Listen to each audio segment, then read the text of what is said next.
கோவையை பொறுத்த வரைக்கும் இப்போ எடப்பாடிக்கு கொங்கு சமூகம் ஆதரிக்கும். இதை உடைப்பதற்காகத்தான் செந்தில் பாலாஜி அதே சமூகத்தைச் சேர்ந்த ஒருவரை திமுகவை அங்கே நிறுத்து. இதுக்கு பின்னால் ஒரு பெரிய வர்த்தகம் இருக்கு. கோவை தெற்கில் 1 டன் தங்கம் புதுசாக உள்ளே போகுது மார்க்கெட்டுக்குள்ள, 1 டன் தங்க நகை வெளியேறு. இந்த தொழில் யார் கட்டுப்பாடு இருக்குன்னா வேலுமணி கட்டுப்பாடு இருக்கு. 15,000 கோடி ஒரு மாதத்துக்கான வர்த்தகம். ஒயிட்டில் 5,000 கோடி வேணும்னா ஒரே நாளில் கொடுக்க முடியும், வேலுமணியால் உடனே கொடுக்க முடியும். இதை தன்னுடைய கட்டுப்பாட்டுகளை கொண்டு வருவதற்காகத்தான் செந்தில் பாலாஜி கோவையை குறிவைப்பதற்கு காரணம் இந்த நகை வியாபாரம். இப்போ லீமா ரோஸு 10 தொகுதிக்கு செலவு பண்ணுறது அந்த மாதிரி சீட் வாங்கிட்டு போச்சு. சரி, இப்போ எந்த தொகுதிக்கு அந்த மாதிரி செலவு பண்ணுறது? அந்த மாதிரி தொகுதியை தவிர எடப்பாடிகிட்ட கொண்டு விட்டது யார்? வேலுமணி. எடப்பாடி தொடர்ந்து ஏமாற்றப்படுகிறார். யாருக்குமே எடப்பாடி மீது அமைச்சர்களுக்கு ஒரு நம்பிக்கை இல்லை. ஏன்? நான் திருப்பூர் போயிருந்தேன். தினேஷ்னு திருப்பூரில் எலெக்ஷன் நிற்கிறாரு, பழைய மேயரு. அந்த தொகுதியில் 50 லட்ச ரூபா வாங்கிட்டு விஜய் கட்சி ஆளே காணணும். எடப்பாடியில் தானே காணணும்னு சொன்னீங்க. திருப்பூர் பல ஊரில் காணும். விஜய் போகிற ஊரில் பிரச்சாரம் ரத்து பண்ணுறாருன்னா அங்கே வேட்பாளர் இல்லாமல் எப்படி பிரச்சாரம் பண்ணுவார்? இந்த 234 பேர் நானே நேர்காணல் செஞ்சு நானே தான் நிற்க வச்சுன்னு சொன்னாரு. அவங்க போய் விலை போயிட்டாங்கன்னு சொன்னா எப்படி சார்? அவர்களுக்கு அவர்களே எதிர்பார்க்காத விலை கிடைச்சது, விலை போயிட்டாங்க. எடப்பாடி பழனிசாமி போராட்டத்திலாம் பார்த்தீங்கன்னா திரு உதயநிதி அவர்கள் டாக் பண்ணி பேசுகிறாரு, பால்டாயில்னு சொல்கிறாரு, அந்த ரேஸ் விட்டத்தை பற்றி பேசுகிறாரு. இந்த பக்கம் உதயநிதி எடப்பாடி பழனிசாமி காலில் விழுந்த ஃபோட்டோ எடுத்து காட்டுறாரு. கருணாநிதி விழுகாத காலே இல்லை. சாய்பாபா தானே விரும்பி போனார் கருணாநிதி. நீங்களும் போங்க, விரும்பி கருணாநிதி வீடு திறந்துருமான்னு பார்ப்போம், போங்க. நம்ம எங்கே சார் போக முடியும்? இல்லை, நீங்கள் உங்கள் மாதிரி யாராவது 2-4 பேர் கூட்டிகிட்டு போங்க, திறக்குமா? கருணாநிதி அனுமதித்தால்தான் அந்த கதவு திறக்கும். சாய்பாபா ஏறி குச்சா போனார், இல்லை எட்டி குச்சா போனார். நீங்கள் இவங்கெல்லாம் பெரியாரை ஒழித்த தொண்டர்கள். மக்கள்கிட்ட திமுக மீது ஒரு வெறுப்பு இருக்கு. அந்த வெறுப்பு திமுகவுக்கு எதிரான வெறுப்பு அதிமுகவுக்கு சாதகமாக வரும். நிம்மதி ப்ராப்பர்ட்டி மேனேஜ்மெண்ட், உங்கள் பழைய வீட்டை புதிய வீடாக மாற்றலாம், வாங்க. வாய்ஸ் ஆஃப் தமிழ்நாடு பார்வையாளர்களுக்கு வணக்கம். இன்றைய சிறப்பு நேர்காணலில் நம்ம இணைந்திருப்பவர் மூத்த பத்திரிகையாளர் திரு தமிழா பாண்டியன் அவர்கள். சார் வணக்கம். வணக்கம் சார். இப்போ வரக்கூடிய கருத்து கணிப்புகள் நமக்கு தெரிஞ்ச ஒரு 2 வாரத்துக்கு முன்னாடி வரைக்கும் பல கருத்து கணிப்புகள் பார்த்தீங்கன்னா திமுகவுக்கு தான் சாதகமாக இருந்துச்சு. இப்போ வரக்கூடிய கருத்து கணிப்புகள் அப்படியே அதிமுக சாதகமாக மாறுது. கிட்டத்தட்ட 120 தொகுதி 130 தொகுதிக்கு வரைக்கும் அதிமுக வெற்றி பெறும் அப்படின்ற அளவுக்கு ஒரு சாதகமாக மாறி இருக்கு. இந்த கருத்து கணிப்புகள்லாம் நடக்குமா இல்லை எப்படி சார்? அது கருத்து திணிப்பு. அதாவது திமுகவுக்கு சில பேக்கேஜ் ஏஜென்சிகள் வேலை பார்த்தாங்க, திமுக ஜெயிச்சுன்னு சொன்னாங்க.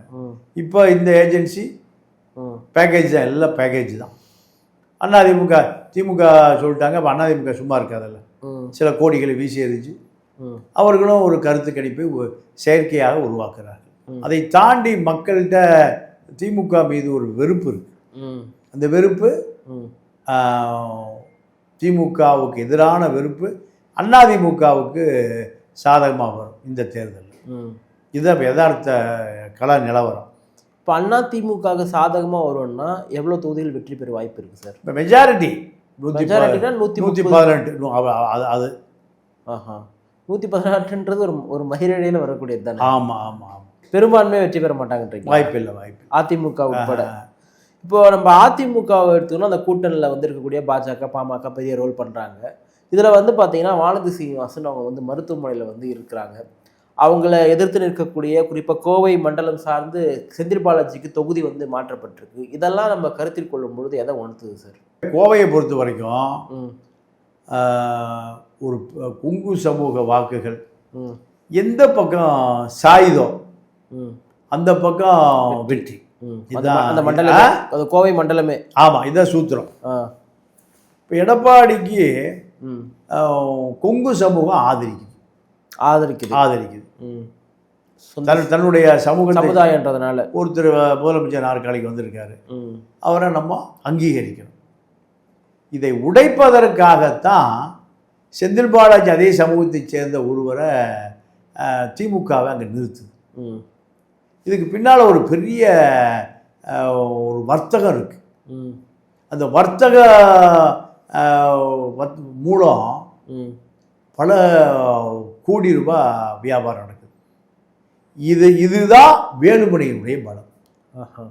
வேலுமணியுடைய ம் பலம். ம் நீங்கள் கோவை தெற்கில் ம் ஒரு 1.5 லட்சம் தொழிலாளிகள், அதாவது நகை தொழிலாளர் பொற்கொள்ளர்கள், ம் அதாவது தமிழ்நாடு, கேரளா, கர்நாடகா, ஆந்திரா, பெங்காலி பொற்கொள்ளர்களும் இருக்காங்க. 1.5 லட்சம் பேர் அந்த பகுதியில் இருக்காங்க. ம் இவர்களுக்கு என்ன தொழில்னா தமிழ்நாடு, கேரளா, கர்நாடகா, ஆந்திரா ம் அத்தனை மாநிலங்களுக்குமான ம் நகை உற்பத்தி அங்கே தான் நடக்குது. ம் ம் ம் நீங்கள் ஒரு நாளைக்கு 500 கோடி ரூபாய்க்கு 1 டன் தங்கம் புதுசாக உள்ளே போகுது மார்க்கெட்டுக்குள்ளே. ம் 1 டன் தங்க நகை வெளியேறுது. ம் இந்த தொழில் யார் கட்டுப்பாட்டில் இருக்குன்னா வேலுமணி கட்டுப்பாட்டில் இருக்குது. ஆஹா வேலுமணியுடைய சகோதரர் அன்பரசன் கட்டுப்பாட்டில் இருக்குது. ம் அன்பரசன் அனுபவ் ரவின்னு ம் கொடநாடு கொலை வழக்கு குற்றவாளி. அவருடைய கட்டுப்பாட்டில் அந்த தொழில் நடத்துகிறார். ஆஹா 500 கோடி ரூபாய் ஒரு நாளைக்கு வர்த்தகம். ம் 10 நாளைக்கு 5000 கோடி. ம் அப்போது 15,000 கோடி ம் ஒரு மாதத்துக்கான வர்த்தகம். ம் ஒயிட்டில் 5000 கோடி வேணும்னா ஒரே நாளில் கொடுக்க முடியும். ஓஹோ ஒயிட்டில் ஒரே நாள் ஒரு 5000 கோடி வேணும்னா வேலுமணியால் உடனே கொடுக்க முடியும். ம் இதை தன்னுடைய கட்டுப்பாட்டுக்குள்ளே கொண்டு வருவதற்காகத்தான் கரூர்லேருந்து எங்கே வந்தார், கோவை தொகுதி கோவைக்கு வந்ததுக்கு இதுதான் பின்னணி. ம் இதுதான் ம் பின்னணி. இப்போ இந்த நகை வியாபாரத்தை, தங்க வியாபாரத்தை ம் கையில் வைத்திருந்தா கோவை மாவட்டத்தில் இருக்கிற 6 தொகுதி கேரண்டி அவருக்கு கட்டுப்பாட்டுக்கு வந்து. ம் இந்த 6 தொகுதிக்குள்ளே கட்டுப்பாட்டு வைத்து வியாபாரம் பண்ண ஆரம்பித்தா ம் ஒரு 25 தொகுதியை கட்டுப்படுத்த முடியும். எங்கே கோவை, பெரியார், திருப்பூர், இப்படி ஒரு 25 தொகுதிகளை இதுதான் வேலுமணியினுடைய வெற்றியின் சூத்திரமே இதுதான். இப்படி செந்தில் பாலாஜி கோவையை குறிவைப்பதற்கு காரணம் இந்த நகை வியாபாரம். இல்லை அதை டாமினேட். இப்போ செந்தில் பாலாஜி வந்து ஒரு பவர்ஃபுல்லான பர்சன் தான். இருந்தாலுமே உங்களுக்கு இப்போ நீங்கள் சொல்கிற மாதிரி கோவையினுடைய மக்கள் பெரும்பாலும் கொங்கு வேளாளர் சமுதாயம், அவங்க எடப்பாடி பழனிசாமி தான் தேர்ந்தெடுப்பாங்க. அது வந்து ஒரு சமூகம் சார்ந்த ஒரு எண்ணமாக கூட இருக்கலாம். பட் எப்படி அங்கே செந்தில் பாலாஜி வந்து அதெல்லாம் நீங்கள் டேக் ஓவர் பண்ணுவாங்க, 6 தொகுதி ஜெயிக்க வைப்பாங்க, எப்படி சொல்கிறீங்க? செந்தில் பாலாஜியை பொறுத்த வரைக்கும் அந்த தொழிலாளிகளை நீங்கள் ஒரு தொழிலாளிக்கு ஒரு குடும்பத்துக்கு 2 கிராம் கொடுத்துருக்காரு. தொகுதி 2 கிராம் தங்கம் கொடுத்துருக்காரு. ஓகே, எல்லாருக்குமா? எல்லாருக்குமே. நீங்கள் ரிசல்ட்டை பாருங்க, ரிசல்ட் எப்படி இருக்குன்னு பாருங்க. ஆனால் வேலுமணி செலவு செய்ய தயங்குறார். வானதி மருத்துவமனைக்கு போனதுக்கு காரணமே நோயை விட மன அழுத்தம். அது ஒரு நோய் தானே. ஆமாம், ஸ்ட்ரெஸ் ஒரு நோய் தானே. செலவே பண்ணாமல் வேலுமணி செலவு பண்ணுவார்னு அந்த அம்மா காத்திருக்கு. ஒரு 50 கோடி ரூபா செலவு பண்ணுவாங்க. வேலுமணி செலவு பண்ணல. இல்லை, இப்போ கோவை தொகுதி வந்து உங்களுக்கு திமுக சாதகமாக தான் இருக்கா? அதிமுக இல்லை, அதிமுக தான் சாதகமாக இருந்தது. ஆனால் வேலுமணி எடப்பாடி பெரிய வார் ஒன்று ஓடுது. அப்போ பனிப்போர். அதில் வேலுமணிக்கு முழு தொகுதியும் கொடுக்கல. இல்லை, இப்போ திமுக எப்படி ஏவா வேலோ அந்த மாதிரி அதிமுகவில் போ வேலுமணியா? இல்லை, முதல்ல இருந்தார். இப்போ அவருக்கு அதிகாரத்தை பிடிக்கிட்டாங்க. அதனால வேலுமணி இப்போ களத்தில் இல்லை. உங்கள் தொகுதி மட்டும் பாருங்க தம்பி, நான் பார்த்துக்கிறேன். ஏன்னா அவர் தான் செலவு பண்ணுவார்னு கேள்விப்பட்டிருக்கோம். அப்போ இந்த செலவு எல்லாமே எடப்பாடியே பார்த்துக்கிறார் எல்லா தொகுதிக்கும். இல்லை, அதாவது டிஸ்ட்ரிபியூட் பண்ணுறது. ஆமாம், வேலுமணி அதிகாரத்தை எப்படியாவது தன்னுடைய கட்டுப்பாட்டுக்குள்ள வர வைக்கணும்னு கடுமையாக முயற்சி பண்ண முதலமைச்சர் எடப்பாடி தாண்டி முதலமைச்சர் ஆகணும்னு சொல்லிட்டா. எதிர்காலத்தில் ஏதோ ஒரு விஷயம். அப்போ அது எடப்பாடிக்கு ஒரு பெரிய நெருடலாக இருக்குது. அதனால தான் எடப்பாடி நத்தம், சி.வி. சண்முகம், வேலுமணி, தங்கமணி, இப்படி பல பேருக்கு அதிகாரத்தை பிடிக்கிட்டார். தங்கமணியினுடைய சொத்து பூரா அந்த கொங்கு மண்டலத்துக்குள்ளேயே பல ஆயிரம் கோடி இருக்கு. நந்தா மெடிக்கல் காலேஜ்னு பெருந்துறையில் ஒரு காலேஜ் இருக்கு. குடிசை மாட்டு தொழிலை போல எல்லா அமைச்சர்களுக்கும் ஒரு மெடிக்கல் காலேஜ் இருக்கு. அப்போ இவர்கள் இந்த அதிகாரத்துக்காக எம்எல்ஏ ஆக வேண்டியிருக்கு, மந்திரி ஆக வேண்டியிருக்கு. நீங்கள் அதெல்லாம் காப்பாற்றுவதற்கு. ஆனாலுமே எடப்பாடி என்ன நினைக்கிறாருன்னா இவர்கள் நம்ம கட்டுப்பாட்டுக்குள்ளே வர மறுக்கிறார். இந்த கோபம் எடப்பாடிக்கு இருக்குது. 6 தொகுதி அந்த மாவட்டத்தில் நீங்கள் அரசியலே பண்ணக்கூடாது, நாங்கள் தான் அரசியல் பண்ணுவோம். யார் சொல்கிறா? அமைச்சர்கள். இந்த சண்டை சச்சரவு இன்னும் ஓடிட்டு இருக்கு. அதிமுக அமைச்சர்கள் பூரா இன்னும் பெட்டியே திறக்கல.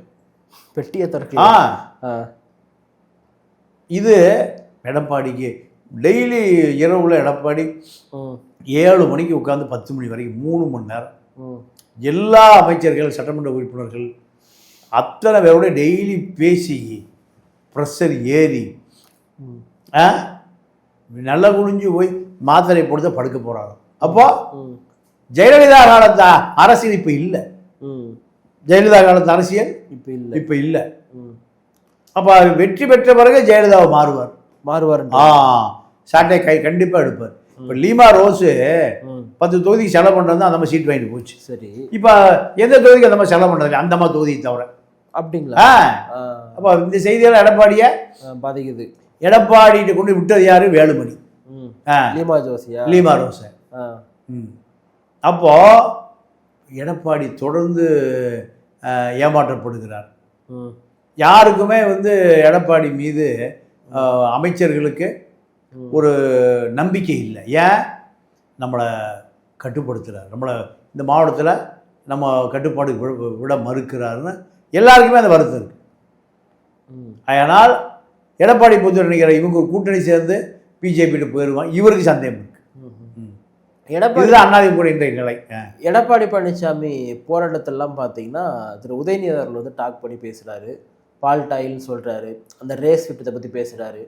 இந்த பக்கம் உதயநிதி எடப்பாடி பழனிசாமி காலில் விழுந்த ஃபோட்டோ எடுத்து காட்டுறாரு. எப்படி பார்க்குறீங்க இதெல்லாம்? இல்லை, இதெல்லாம் ஒரு மலிவான அரசியல். முத்திடுச்சு 2 பேருக்கும். இல்லை, அதாவது கருணாநிதி விழுகாத காலே இல்லை. கருணாநிதி விழுகாத காலே இல்லை. சுயமரியாதைக்காரர், நாத்திகர் இல்லை அப்படின்னு சொல்லுவாங்க. இங்கே எல்லாமே உண்மைக்கு, அதாவது நல்லவனை கெட்டவனாக சொல்லப்படும், கெட்டவன் நல்லவனாக சொல்லப்படும். கருணாநிதி மாதிரி சுயமரியாதை இழந்து பக்திமானாய் மாதிரி சாய்பாபா வீட்டில் கூட்டிகிட்டு போய் குழந்தை குட்டி மனைவி எல்லாம் காலில் விழுந்த படத்தை நம்ம பார்த்துருக்குமா இல்லையா? சாய்பாபா என்ன சுயமரியாதைக்காரரா இல்லை பெரியார் தொண்டரா இல்லை மார்க்ஸ் பேரனா? இல்லை, சாய்பாபா தானே விரும்பி போனார் கருணாநிதி வீட்டுக்கு. சாய்பாபா தானே விரும்பி போனார் கருணாநிதி. நீங்களும் போங்க, விரும்பி கருணாநிதி வீட்டு திறந்துருமான்னு பார்ப்போம், போங்க. நம்ம எப்படி சார் போக முடியும்? இல்லை, நீங்கள் உங்கள் மாதிரி யாராவது என்ன 4 பேரை கூட்டிகிட்டு போங்க, திறக்குமா? கருணாநிதி அனுமதித்தால்தான் அந்த கதவு திறக்கும். சாய்பாபன் ஏறி குதிச்சா போனாரு? இல்லை, எட்டி குதிச்சா போனாரு. அப்புறம் நீங்கள் வாங்கன்னு சாய்பாபாவை வேண்டி விரும்பி அந்த குடும்பமே வரவேற்ற பிறகுதான் போனார். பெரியார் நீங்கள் இவங்கெல்லாம் பெரியாரை ஒழித்த தொண்டர்கள். பெரியாருக்கு இன்னும் அறிவாலயத்திலே சிலை இல்லையே. பெரியார் 94 வயது வரை வாழ்ந்தார். பெரியார் பெயரை சொல்லுகிற அந்த திராவிட இயக்கம் தமிழ்நாட்டில் 94 அடி உயர சிலை எங்கேயுமே இல்லை. ஆந்திராவில் அம்பேத்கருக்கு வச்சிருக்காரு ஜெகன்மோகன் ரெட்டி, ஆந்திராலே வச்சிருக்காங்க, தெலுங்கானாலே எல்லா பக்கம் வச்சிருக்காங்க, அம்பேத்கருக்கு வச்சிருக்காங்க. ஆனால் பெரியாருடைய மண், பெரியாரால் அடையாளப்படுத்தப்பட்டார்கள். பெரியாரை வச்சா பிஜேபிக்காரன் கோச்சுப்போம், பெரியாரை வச்சு ஆர்எஸ்காரன் ரைடு விட்டுருவான். அவன் மனசு இன்கம் டேக்ஸு எடுத்துகிட்டு போயிடுவான். பெரியாரை இப்போ ஊறுகாயை போல பயன்படுத்திக்கொள், கருவேப்பிள்ளையை போல பயன்படுத்திக்கொள். வீரமணியா 96 சிலையை பெரியாருடைய 10,000 கோடி சொத்தை ஏமாற்றி கொண்டு இருக்கிற கிவி ரமணியே வைக்கலையே. ரமணின்னு ஐயருக்கு ரமணிங்குவோம், வீரமணியில் அவர் கிவி ரமணி. இப்படித்தான் இங்கே அதாவது இப்போ படிப்பது தேவாரம், இடிப்பது சிவன் கோயில் பழமொழி. இவர்களுக்கும் சுயமரியாதைக்கும் சமூக நீதிக்கும் சுட்டு போட்டாலும் சம்மந்தம் இல்லை. சார், விஜய் நிறைய பரப்புரைகள் மேற்கொண்டார், நிறைய பரப்புரைகள் கேன்சல் பண்ணிட்டாரு. கேன்சல் பண்ணதுக்கு காரணமாக பாதுகாப்பு சம்பந்தமான விஷயங்கள் சொல்லப்படுது. 2வது அங்கே மக்கள் கூட்டம் அதிகமாக சொல்லிட்டு கிட்டத்தட்ட 10க்கும் மேற்பட்ட இடங்களை கேன்சல் பண்ணிடுறாரு. இப்படி போறாரு, கேன்சல் பண்ணுறாரு, போறாரு, கேன்சல் பண்ணுறாருன்னா மக்கள் எப்படி பார்ப்பாங்க இதெல்லாம் பார்க்கும்பொழுது? இல்லை, அதுக்கு ஒரு முழு காரணம் மக்களுக்கு கொண்டு போய் சேர்த்து விடக்கூடாதுங்கிறதான் கேன்சல் பண்ணுறாரு. பல வேட்பாளர்கள் விலை போயிட்டான், ஆளே இல்லை. நான் திருப்பூர் போயிருந்தேன். திருப்பூரில் தினேஷ்னு திருப்பூரில் எலெக்ஷன் நிற்கிறாரு, பழைய மேயரு. அந்த தொகுதியில் 50 லட்ச ரூபா வாங்கிட்டு விஜய் கட்சி ஆளே காணுமா. எடப்பாடியில் தானே காணும்னு சொன்னீங்க, திருப்பூர்ல பல ஊர்ல காணோம்.